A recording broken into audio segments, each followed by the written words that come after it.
Assalamualaikum warahmatullahi wabarakatuh. Perkenalkan, nama saya Muhammad Bagja Satrio dengan NIM A11 2022 14694 dan teman saya.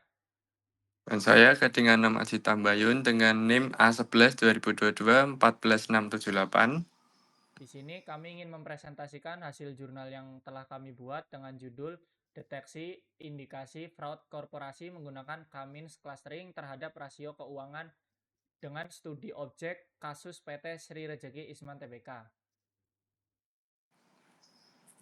Yang pertama ada pendahuluan. Mengapa deteksi fraud itu penting? Karena fraud korporasi adalah masalah serius yang merugikan perusahaan dan berdampak luas pada kepercayaan publik, stabilitas industri, dan kredibilitas pasar keuangan. Lalu, bentuk fraud dapat beragam dari penggelapan laporan keuangan hingga rekayasa transaksi. Lalu, fenomena kebangkrutan mendadak perusahaan yang sebelumnya tampak sehat menjadi perhatian. Dan yang terakhir, analisis rasio keuangan adalah pendeteksi awal untuk mendeteksi potensi fraud. Lalu yang kedua ada pendekatan deteksi fraud dan Cummins clustering. Inovasi deteksi fraud menggunakan Cummins clustering. Pendekatan rasio keuangan konvensional seringkali statis dan kurang mampu menangkap pola kompleks. Yang kedua ada data mining dan Cummins clustering menjadi solusi alternatif untuk mengidentifikasi pola tidak wajar. Ketiga ada Cummins clustering adalah metode. Keempat, unsupervised learning yang mengelompokkan data berdasarkan kesamaan karakteristik. Yang kelima, dalam deteksi fraud, Cummins mengidentifikasi kelompok laporan keuangan dengan anomali atau penyimpangan. Dan yang keenam, klaster dengan ciri keuangan negatif meliputi laba negatif, likuiditas rendah, utang membengkak, dapat mengidentifikasi red flag fraud. Selanjutnya, studi kasus PT Sri Rejeki Isman Tbk. Sril adalah salah satu perusahaan tekstil terbesar di Asia Tenggara. Yang kedua, meskipun kinerja stabil, perusahaan mengajukan PKPU dan dinyatakan pilot pada tahun 2021 hingga 2023 yang menimbulkan pertanyaan tentang manipulasi informasi keuangannya. Yang ketiga, kebangkrutan PT Sri Rejeki Isman Tbk berdampak luas pada industri tekstil nasional. Dan yang terakhir, penelitian ini bertujuan mengidentifikasi indikasi fraud pada Sri Rejeki Isman Tbk menggunakan Cummins clustering terhadap rasio keuangan 2021 hingga 2023. Lalu, tinjauan pustaka fraud triangle theory. Fraud tindakan sengaja untuk keuntungan tidak sah, merugikan pihak lain. Lalu 3 jenis fraud perusahaan menurut ACFE, penyalahgunaan aset, korupsi, dan kecurangan laporan keuangan. Kecurangan laporan keuangan paling kompleks dan berbahaya. Lalu fraud triangle theory dari Donald R. Cressey tahun 1953, 3 elemen pendorong fraud. Yang pertama, pressure atau tekanan, kesulitan keuangan, tuntutan kinerja, utang membesar, dan penurunan pendapatan. Yang kedua, opportunity atau kesempatan, kelemahan pengendalian internal, sistem tidak transparan, lemahnya audit, dan dominasi manajerial. Dan yang terakhir, rationalization atau rasionalisasi, pelaku membenarkan tindakan, misalnya demi keberlangsungan bisnis. Lalu tinjauan pustaka, rasio keuangan dan Cummins clustering. Rasio keuangan alat penting untuk mengevaluasi kinerja dan kondisi finansial, juga sebagai sinyal peringatan dini potensi fraud. Lalu yang kedua, rasio yang menggunakan current ratio, debt to equity ratio, return to asset, gross profit margin, total asset turnover, dan net profit margin. Yang ketiga, perubahan ekstrim pada rasio dapat mengidentifikasikan anomali atau fraud. Yang ketiga, Cummins clustering, pengelompokan data keuangan berdasarkan kemiripan pola rasional pengelompokan data keuangan berdasarkan kemiripan pola rasio. Dan yang terakhir, efektif untuk klasifikasi data numerik dan mengidentifikasi anomali. Lalu selanjutnya ada metodologi penelitian.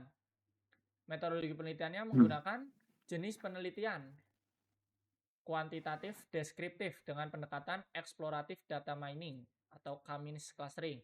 Yang kedua, populasi dan sampel laporan keuangan tahunan PT Sril 2021 hingga 2023 dipilih karena mencakup gejolak keuangan. Data rasio keuangan lengkap dan relevan. Lalu, variabel penelitian, variabel input untuk clusteringnya. Yang pertama ada current ratio, debt to equity ratio, return to asset, gross profit margin, total asset turnover, net profit margin. Teknik pengumpulan datanya, dokumentasi, laporan keuangan dari idx.co.id dan situs resmi perusahaan. Lalu tahapan analisis data.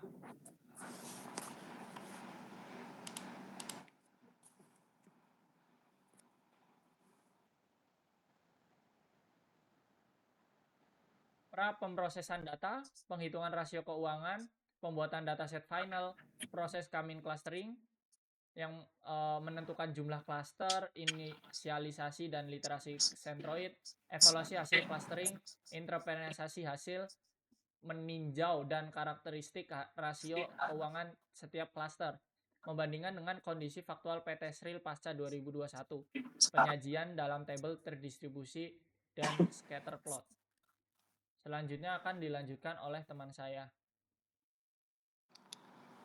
Selanjutnya ada hasil deskripsi data rasio keuangan Sril 2021 sampai 2023.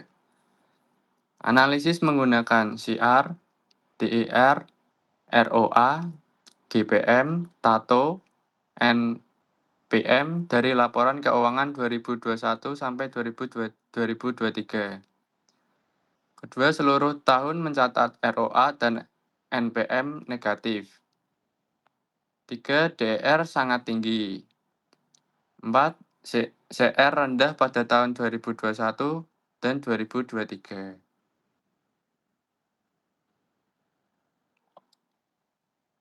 Hasil final cluster center. 1. Cluster 1 CR relatif tinggi, DER positif meskipun tinggi. 2. Cluster 2 CR sangat rendah 0,40, DR negatif minus 2,85, mengidentifikasikan ekuitas negatif. NPM negatif paling tinggi, minus 0,53. 3. CR rendah dan DER negatif merupakan indikator utama fraud. 4. ROA dan NPM negatif menggambarkan tekanan atau pressure dalam pelaporan keuangan. 6. Visual suggestion, tampilan tabel 3, final cluster center. Hasil analisis ANOVA dan distribusi tahun. Analisis ANOVA DR 9.769 dan TATO 9.209 memiliki nilai F tertinggi. DR dan TATO paling mempengaruhi pembentukan klaster, sejalan dengan studi sebelumnya tentang kelainan keuangan. Distribusi tahun terhadap klaster. Tahun 2021, klaster 1, tahun 2022, klaster 1, tahun 2023, klaster 2. Tahun 2023 masuk klaster 2 mengidentifikasikan kondisi finansial sangat buruk. CR NPM terendah, DR negatif. Ini menguatkan bukti indikasi fraud atau manipulasi sebelum puncak krisis. Pengajuan pilot 2023. Perusahaan finansial distress cenderung melakukan earning management. Hasil visualisasi scatter plot. Scatter plot ROA dan DR menunjukkan tahun 2023 berada jauh dari titik tahun lainnya. Ini menandakan karakteristik keuangan tahun 2023 sangat berbeda. Posisi outlier atau titik penyimpangan adalah indikator pola abnormal yang terkait anomali atau fraud. Pembahasan anomali data dan konteks fraud triangle. Coming clustering berhasil mengidentifikasi anomali data keuangan Sril 2021 sampai 2023. Tahun 2023 konsisten di klaster lemah, CR rendah, NPM negatif, DR tidak wajar. Kombinasi indikator ini mengisyaratkan ketidakseimbangan keuangan.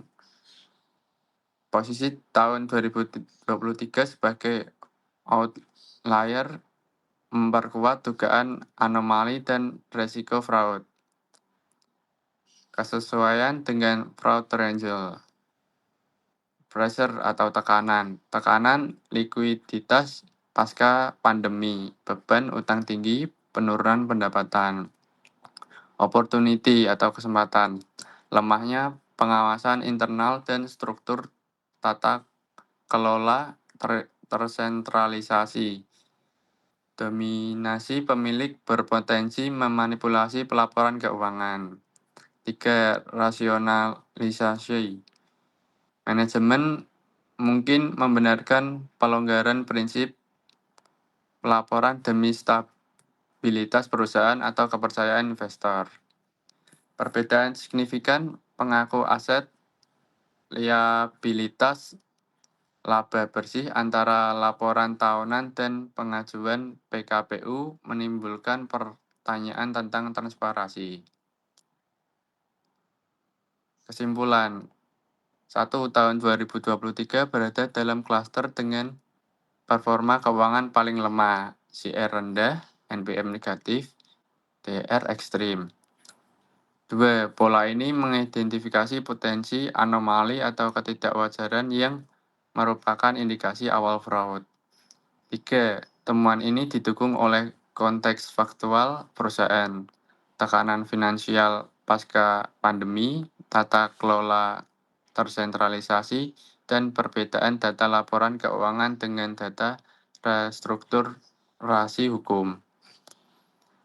4. Faktor-faktor ini sesuai dengan keranda fraud, triangle pressure, opportunity, rationalization. Saran 1. Bagi perusahaan, perkuat sistem pengendali internal dan fungsi audit independen untuk meminimalkan manipulasi laporan keuangan, terutama saat tekanan finansial tinggi. 2. Bagi auditor dan regulator, Kamins clustering dapat menjadi alat bantu tambahan untuk memetakan perusahaan dengan kinerja keuangan menyimpang sebagai indikator awal early warning system. 3. Bagi peneliti selanjutnya, perluas sampel data lintas perusahaan atau periode lebih panjang. Pertimbangan kombinasi metode lain seperti prinsipal komponen analisis atau support vector machine untuk memperkuat validitas hasil. Berikut beberapa daftar pustaka yang kami gunakan untuk referensi pada jurnal ini.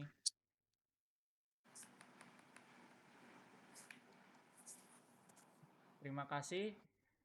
Sekian presentasi dari kami.